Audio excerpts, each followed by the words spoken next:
I wanted to start off by sharing the words of my dear friend Halealoha Ayau. I always tell people that I honestly wanted nothing to do with Mauna Kea because I already have kuleana for the care our iwi kupuna, and that has taken up all of my adult life. I also have kuleana for olai kawai, for the water rights and the water systems of the Department of Hawaiian Homelands.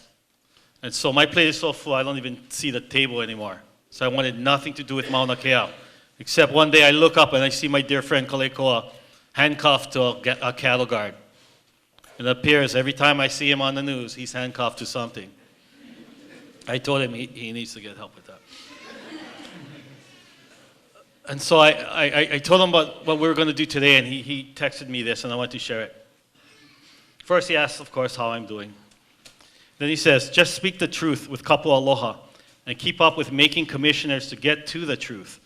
Not Ige's truth, not the AG's truth, not DHHL's. Their kuleana is to ensure the truth for those who continue to wait on the list and for those who have already passed without any award, and more importantly, for the future.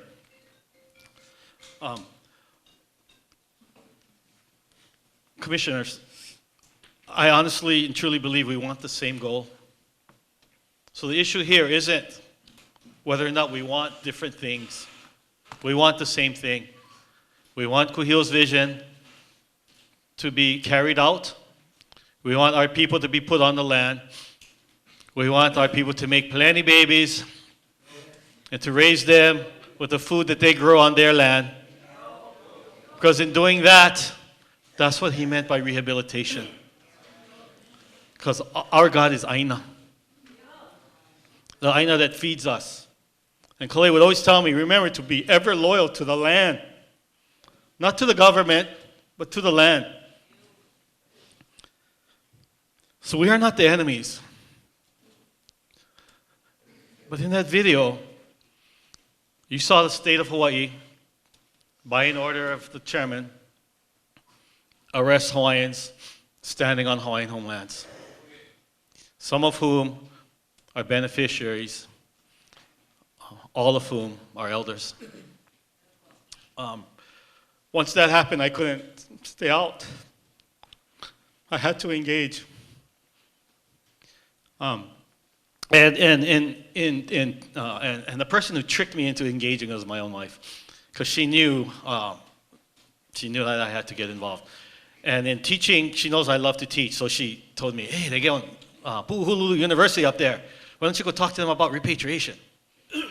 And there I went down that rabbit hole. But while I was doing that, I could hear the voice of the kupuna.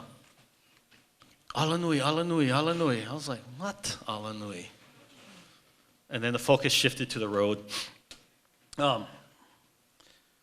I know that we seriously agree on the way to reach that goal. And I want to reaffirm to everyone here, especially those who have taken my classes, that I have utmost respect for the people that sit on this commission because they're in the hardest position here. Because they're caught between a rock and a hard place. On the one hand is their legal duties under the Hawaiian Homes Commission Act and their own personal sense of kuleana. But on the other hand is all the obstacles presented to them and to the department by the state of Hawaii. And I want to reaffirm that I hold no ill will towards William Island. I take offense to people who call him names and swear at him and treat him disrespectfully. Let us let the difference in our opinions do the fighting, but be absolutely respectful to each other in terms of that discourse. That is the only way we're going to move forward as a people.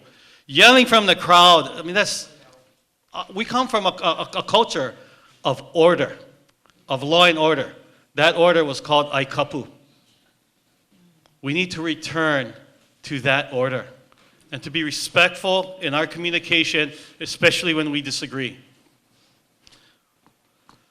The first step towards the resolution of any problem and in achieving a goal is to admit that you have a problem. Yeah?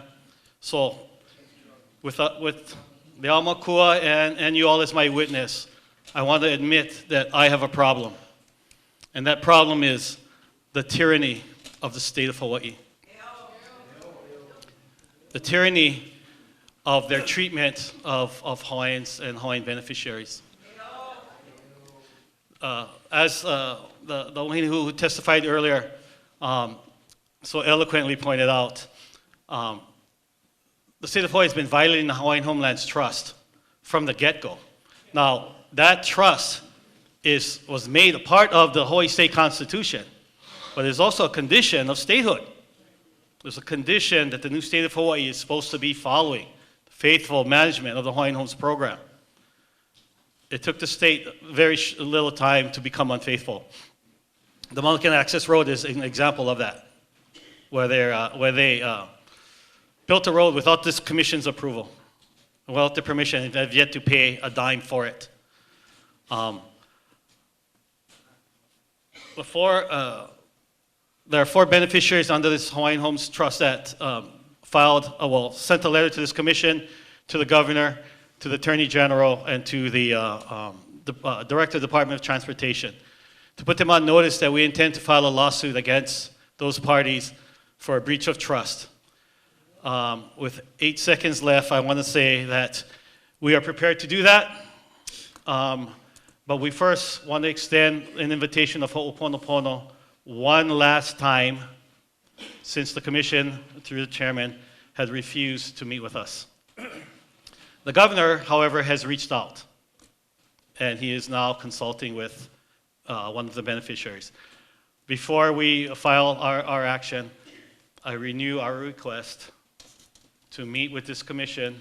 I wanted to do that on Kauai. That was not allowed.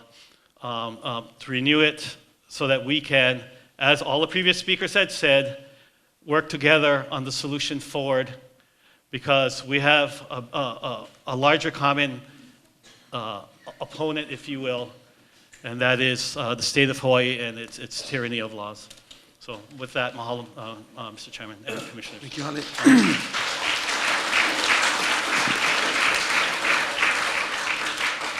Okay, I'm going to call a short recess.